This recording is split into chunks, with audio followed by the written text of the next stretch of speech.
CDF, le Centre départemental de l'enfance et de la famille, c'est un établissement du département de la Gironde qui est en charge des missions de l'aide sociale à l'enfance, qui accueille en urgence les mineurs qui lui sont confiés, qui est chargé d'évaluer la situation et de faire des préconisations pour la suite à donner. Aujourd'hui, on a un centre de formation qui s'appelle l'Institut, qui propose des formations aux professionnels de l'établissement, mais majoritairement à des professionnels d'autres établissements, que ce soit des professionnels du secteur associatif, public, et on offre des formations qui sont des formations en ligne, par exemple les MOOC, des formations en présentiel, des formations courtes, des formations longues, mais qui sont toutes centrées avec une seule thématique commune, c'est autour de la protection de l'enfance. On va retrouver une trentaine de thématiques qui vont de thématiques très classiques comme les écrits éducatifs ou la laïcité à des thématiques un peu plus techniques justement sur la prostitution des mineurs, sur la gestion des violences. On va avoir des thématiques liées à la psychologie aussi, sur la question du psychotrauma et de la théorie de l'attachement. On estime que c'est des fondamentaux aujourd'hui. En fait, elle avait très honte de sa situation matérielle et elle ne voulait pas... On part sur des apports un peu théoriques, sur un peu de définition.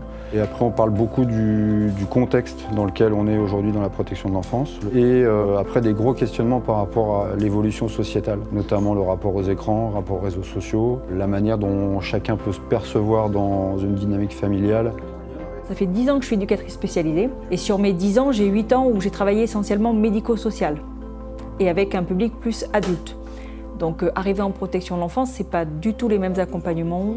Je suis nouvelle dans la protection pour l'enfance. C'était important pour moi d'avoir des notions de base et surtout avoir une bonne posture professionnelle vis-à-vis des jeunes filles et mes collègues. Ça me conforte dans ce que je fais au niveau de mon accompagnement. Il n'y a pas de jugement, ils écoutent le parcours de chacun, on peut donner nos exemples sur ce qui se passe, on n'est pas jugé.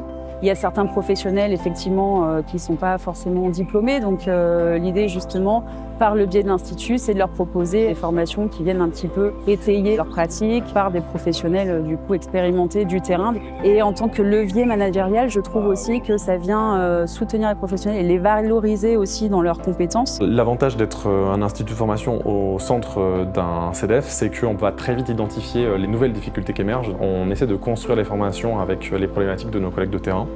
Et on intègre systématiquement à nos formations des formateurs qui sont issus de la protection de l'enfance. On veille à pas non plus s'enfermer sur nous-mêmes, donc dans la mesure du possible, on a un formateur qui est interne et on va aller chercher un formateur externe. Donc ça peut être un universitaire ou un spécialiste d'une question. On commence à être reconnu au niveau national, on a des contacts qui sont pris, on sait qu'il y a d'autres établissements qui peuvent être intéressés pour créer leur centre de formation.